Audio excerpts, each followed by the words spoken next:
Weight, I know is straight down, and I'm breaking that up. That's a small angle. Well, that's a right angle there. That's my small angle there. Does that work? Yeah. Okay.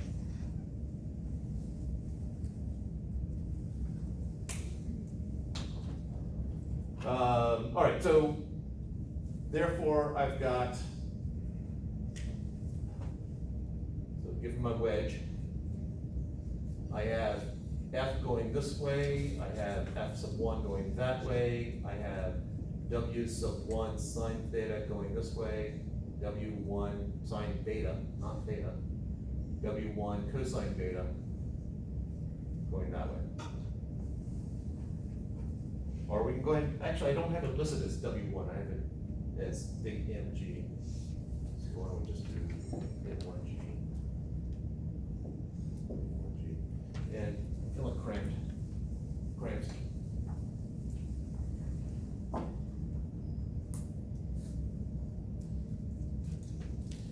So up the ramp, I have big F, down the ramp, and F sub 1. Into the ramp, I've got what I'm now labeling M1G cosine beta, M1G sine beta. I have normal force 1 going this way. So now I just have the other two. Once I get the normal force or the friction, the other one is simple. I know this angle here is alpha based upon the problem. Something that might help in breaking that up.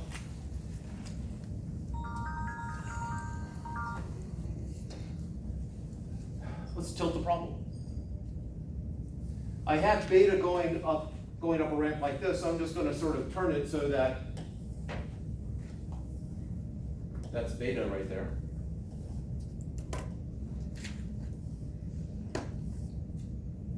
That's M1. And I have my box M2 right here. This angle here is alpha. If I'm looking at it that way, if I'm breaking friction up, friction's going down the ramp this way, I'm breaking it up into what's now a horizontal and vertical component. In other words, I have friction going down this way. That angle there is alpha. That's F2. What are my components? Downwards is friction sine alpha, and then that one is friction cosine alpha. So down the ramp is, let's see, down the ramp would be, friction's acting that way. That's not what I want. I have F1 perpendicular to this surface is F2 sine alpha. And then into it, F2 cosine alpha. Are you just supposed to know that that's alpha, or can we say like beta prime? Wait, ask that again? Are we just supposed to know that that angle is alpha, or can we like give it a label? I labeled it as alpha in the problem. Oh. So the way I have this drawn here, it's going this way and that way. So it's going towards the ramp and then in the same direction as F1, so F2 cosine alpha that way. Yeah, because if we look at it from a horizontal vertical point of view, the way I've drawn it right here, F2 is going to the right and down. Now the reason why normal force is simple once we have one of them down, question or just, okay, is I know that y2 and f2 are perpendicular to each other, so the trig functions will switch.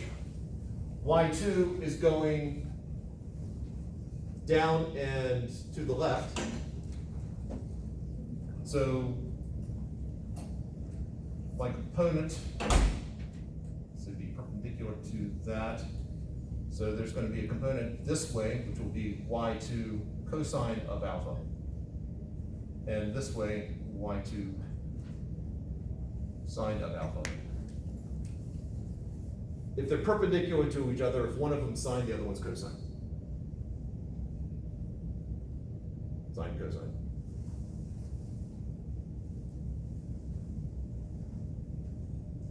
The other one, and now it's just an equation of motion. All the ones in the positive up I hat direction minus the ones in the negative j hat equals big M or M1 times 0. The ones going away in the positive j hat direction minus the ones in the negative j hat direction is equal to 0. The other one, if we keep the same coordinate system, we've already broken up y2 and f2. We just have to flip them because they're now in the opposite direction. Weight 2 would break up into components, and if I'm using the same coordinate system, it'd be W2 sine of beta down the ramp, W2 sine of beta into the ramp. But most people chose it, and I understand why. In a system like that, and so in that thinking, you're just breaking up W2. And I think it ends up being W2 sine of, it's some combination of alpha and beta. Anyway. I always forget. I know my alarm goes off at 15. Have we done it 20 or 15? Wednesday, we're done at 15. All right. I rushed some stuff there at the end because I knew we were on time.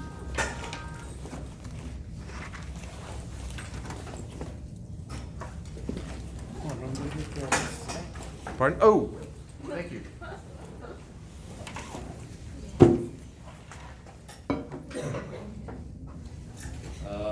So someone hang back. All right. So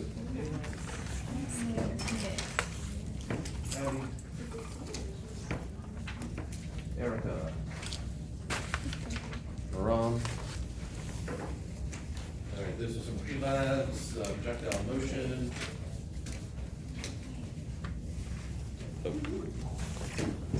You didn't finish it.